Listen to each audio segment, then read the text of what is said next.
सभी को नमस्कार। आप सबका वेलकम है ऑन माय यूट्यूब चैनल जिसका नाम है साहिल मलिक व्लॉग्स। अगर आप नहीं हो तो ज़रूर मुझे सब्सक्राइब और फॉलो कीजिएगा। आप लोग मुझे फेसबुक और इंस्टाग्राम सेम आईडी पे फॉलो भी कर सकते हैं जो यहाँ पे इस वीडियो के अंदर मेंशन है।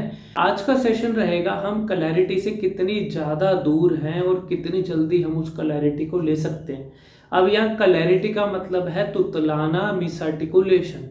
तुतलाने का मतलब क्या होता है? अगर मैं किसी अक्षर को साफ ना ही बोल पा रहा, मतलब मैं बोलने की कोशिश कर रहा हूं लेकिन वो अक्षर मेरे मुंह से दूसरी साउंड में निकल रहा है। जब साउंड डिफर होती है, जो मैं सोच के बोल रहा हूँ और जो मेरे मुंह से निकल रहा है, दोनों में जब डिफरेंस आ जाता है उसको बोला जाता है तुतलाना। मतलब आवाज साफ नहीं है, मतलब आपके अक्षरों में गड़बड़ है। और ये चीज़ ज़्यादातर नोटिस होती है जब किसी का इंटरव्यू होता है या कहीं कोई प्रोफेशनल वे में अपनी लैंग्वेज को किसी के साथ बातचीत में यूज़ करता है। अब होता क्या है कि अब देखो, क्लैरिटी की अगर किसी को प्रॉब्लम है तो ये बाय बर्थ नहीं होती। बाय बर्थ के बाद क्या है कि हमने ठीक हुआ, एज पर उम्र मेरी ठीक भी हो गई, लेकिन फिर एक उम्र में जाके हमें लगता है, एक एज के अंदर हमें जाके लगता है यार मेरे को तो अब ये प्रॉब्लम क्यों होनी शुरू हो गई, मेरे को तो कभी ये प्रॉब्लम ही नहीं थी, मैं तो अच्छा बुरा बोलता था। अब देखो, अगर मैं यहाँ र की बात करूं तो र की प्रॉब्लम किसी को हो भी सकते, नहीं भी हो सकती, लेकिन मोस्ट ऑफ द केसेस के अंदर एक नॉर्मल इंसान को भी क्लैरिटी के अंदर सबसे ज्यादा र के अंदर प्रॉब्लम फेस हो रही है। अब र का राइट मेथड क्या है? मेरी जीभ ऊपर जाती है, जो ऊपर वाले दांत है उसके पीछे लगती है, हल्का सा बेंड होती है और वाइब्रेट होती है, तो र की साउंड इजीली आ जाती है। फॉर एग्जाम्पल, र, रे, र, रे, जीभ हल्का सा बेंड हुई, वाइब्रेट हुई तो र निकल गया। अब ल में क्या होता है? ल, ला, ले, जीभ नीचे आ गई, जीभ ऊपर गई फिर वो नीचे आ गई तो वो ल की साउंड। अब यहां मूवमेंट देखो, र में हाफ बैंड, ल में पूरा बैंड। अब यहाँ गड़बड़ क्या होती है? अगर मैं अपनी बोलने की स्पीड को लिमिट में नहीं रखूंगा, अगर मैं जिस के अंदर मैं लगातार बोल सकता हूँ अपने फ्लो का ध्यान नहीं रखूंगा, इतनी तेज अगर मैं लगातार बोलने की कोशिश करूंगा तो वो र लाजमी है कि वो ल के अंदर आएगा ही आएगा। अगर वो आपका र ल में आ रहा है तो इसमें कोई हैरान होने की बात नहीं है, आपने ही गलती की है और सुधारना भी आपको ही पड़ेगा। गलती क्यों हुई?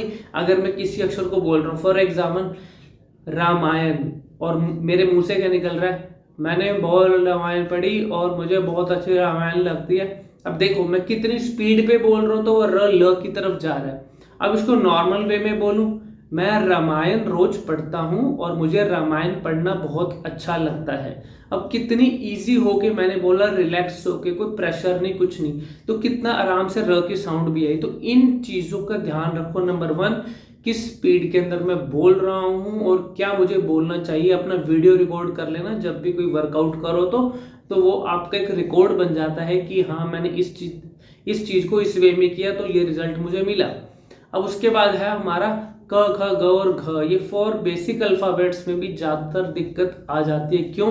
क्योंकि वही हमारी स्पीड का चक्कर, जितनी स्पीड पे बोलूंगा तो कुछ भी निकल रहेगा। अब जैसे कबूतर में बोल, कबूतर ऐसा होता है कि मैं बहुत अच्छा काम करता हूँ।